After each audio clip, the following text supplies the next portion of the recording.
Hello everybody, welcome back to our video. This video is going to be about QGIS and specifically how to work with vector polygons in QGIS. So without further ado, let's get started. So first off, we're going to try to create a shape file. And the way we do this is we go to this little V-shaped icon here, we click on it. Now we have the new shape file layer. This is what happened when we clicked on this V thing. So I have to come up with a file name for it. I'm going to type this out as Polygon test. File encoding UTF-8. Again, this is not exactly all that important. Geometry type. Again, we're going to click down and we're going to go all the way down to polygon. As you can tell, that there are some more options here: point, multi-point, line screen, etc. This is our coordinate system settings. I'm not going to touch this at all. It's not really needed for what we're doing in this episode. Name. Okay, so we're going to add some fields.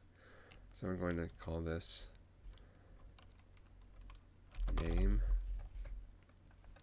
And this we have the data types. We can we have text here, so we're going to use string. If we had an integer or a decimal or a number, we would use one of these. And then if we had date, then we would click on this. So that's the text. Add to fields list. Now, the string option came up here. I already had ID and integer on here, so we can just delete this. And then we can add one more field. Let's call this population. Population. And of course, you can't have two parts. You can't have half a human being, so we're gonna have to do integer, length 10. And again, we have the fields that we have name and population, so we're going to type OK. This layer already exists. Do you want to replace it? Yes, I want to replace it. And so we don't have a blank screen now. One thing we can do is that we're looking, actually typed in the population and names of countries.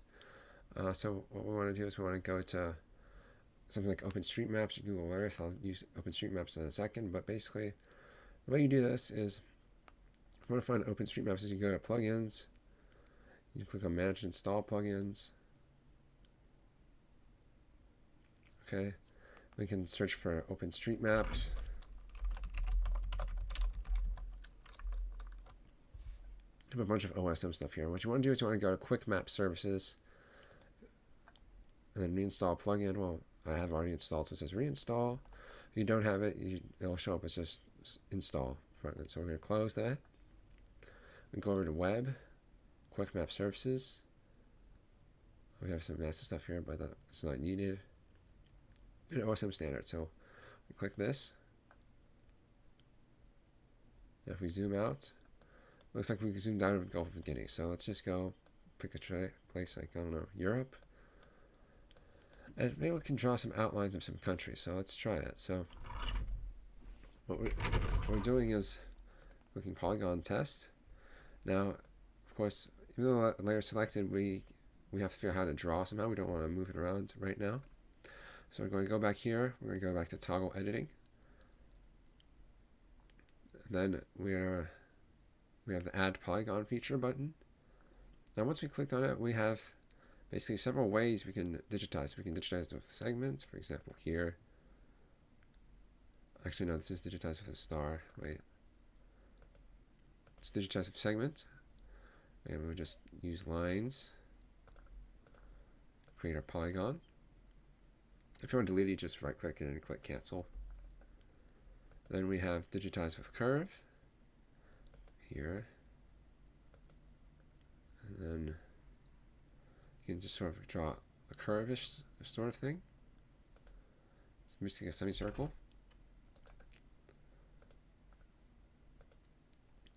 Stream digitizing again. Basically lets you kind of use it as like a lasso. So select things, it's lasso select.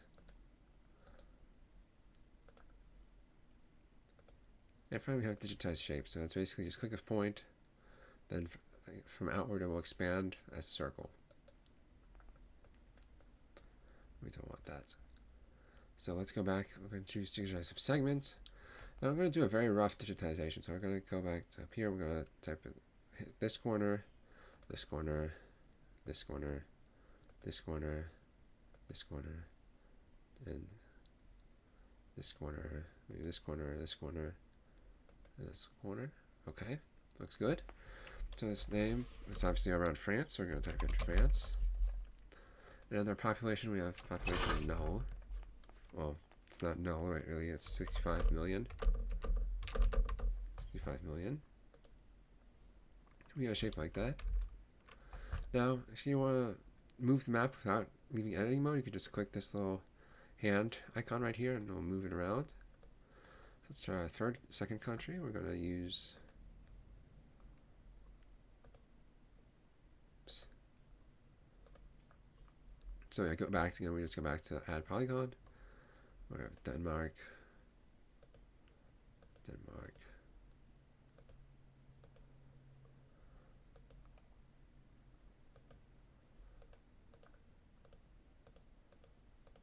This is very rough digitization. I'm not going to do the islands of Denmark, so name Denmark. Population 5.5 million, I think. I'm not sure if that's right, but it should be close.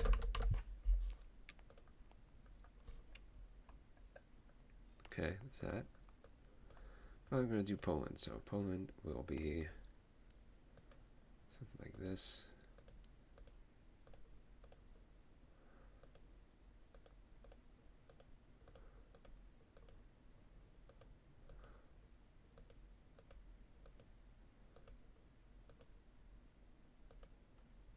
But if you can't tell, again, every click that I make is it basically creates a new vertex. So you can move it around in a little bit once you select it.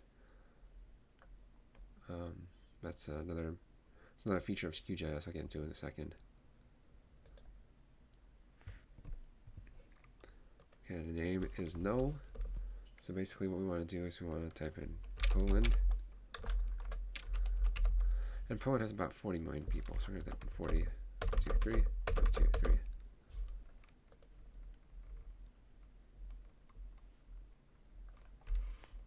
Okay. Now we have our polygons. We have some polygons on our layer. So what we can do is we can do several things. We can go back to attribute table. And we can see what our fields are. So we have France, that's the name, 65 million population, Denmark, 5.5 million, Poland, 40 million. You can edit them right here if you want, but basically, we'll get to why these attributes are so useful in a minute. But first of all, this is just how you can edit them if you made a mistake.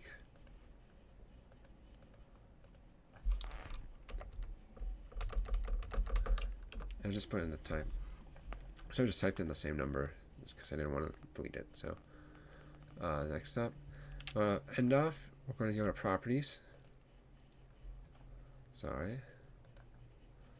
Wait 1 second, let's go back to test. Attribute table. Oops, that was math. Wrong one.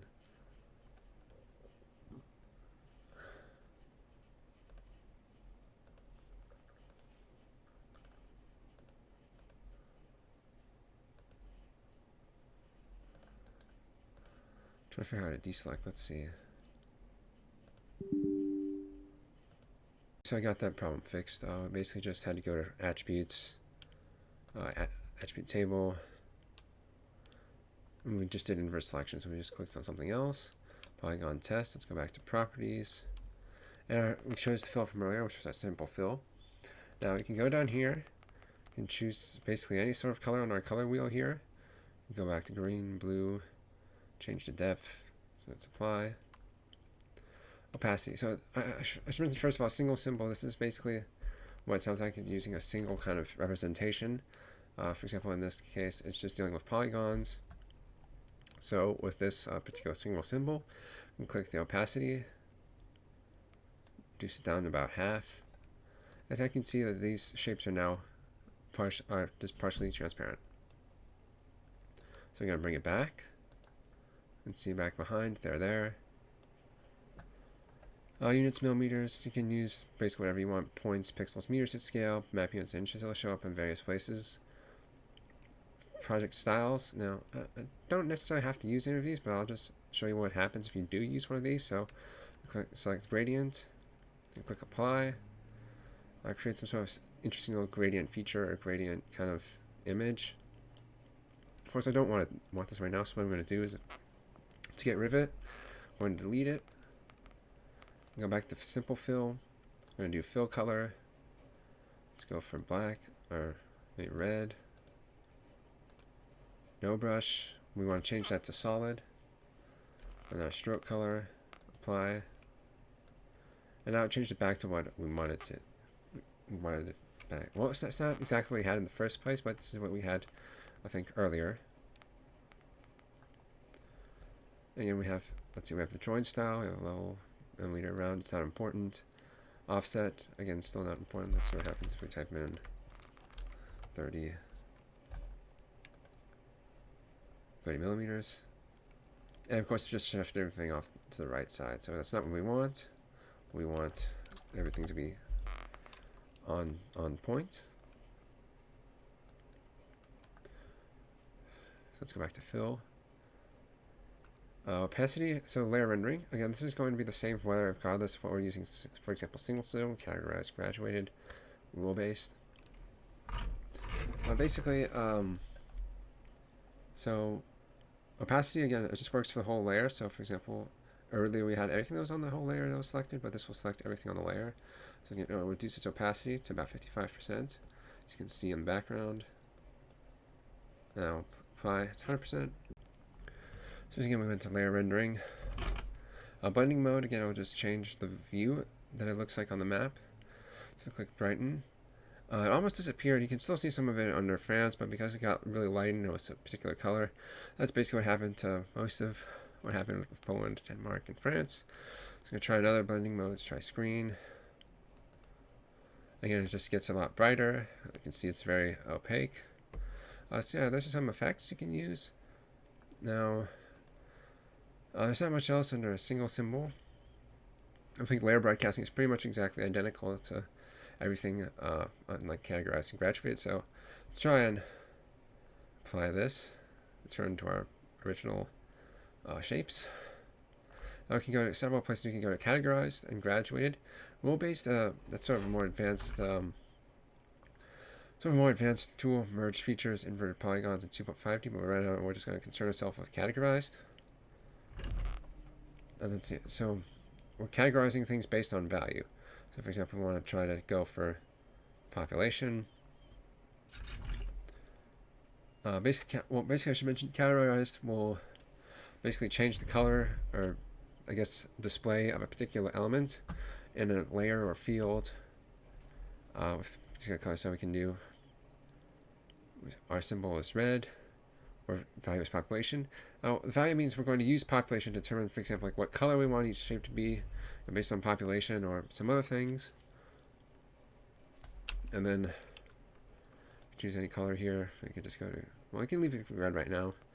We'll just use a color ramp. Let's try. Now you can use a random color ramp. You can shuffle random colors, or you can also just use one of these sort of pre-loaded color ramps. All color ramps here are preloaded. Again, you can just see right here. You can actually create your own custom color lamp.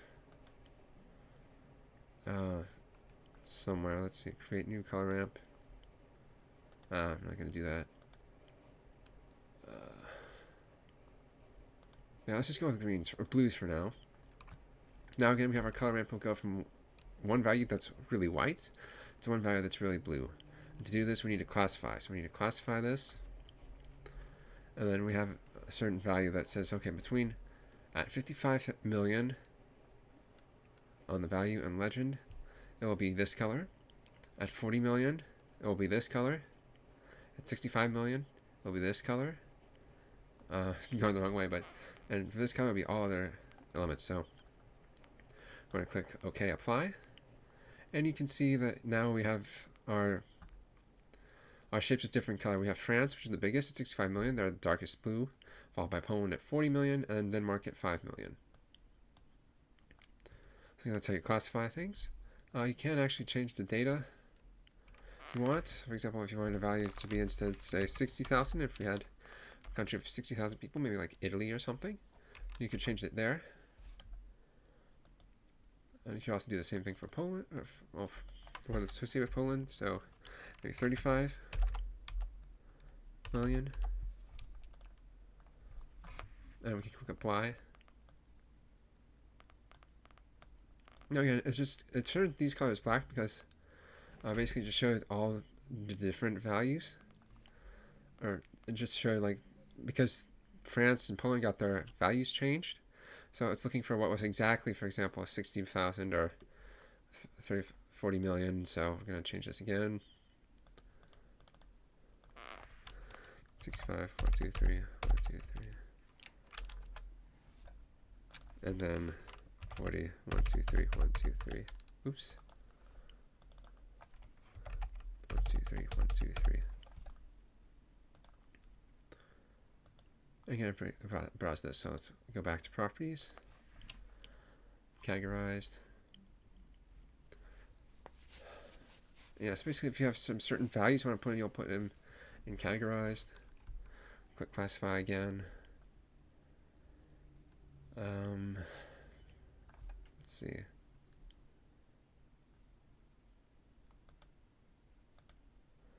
So that's how you classify things.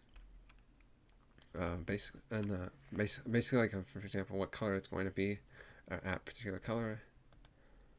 Oops. Then we'll finally close off with going from categorized to graduated.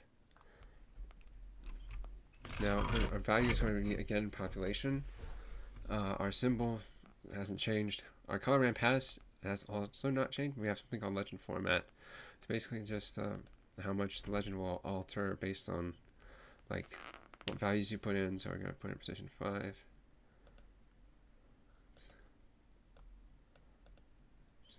Position 5. It's not that important position. We're going to do classify. You see we have, for example, our classification that gives us a range of things. So for example, between 5.5 million and 193 100,000. Let's see, 1930 100. It's going to be white.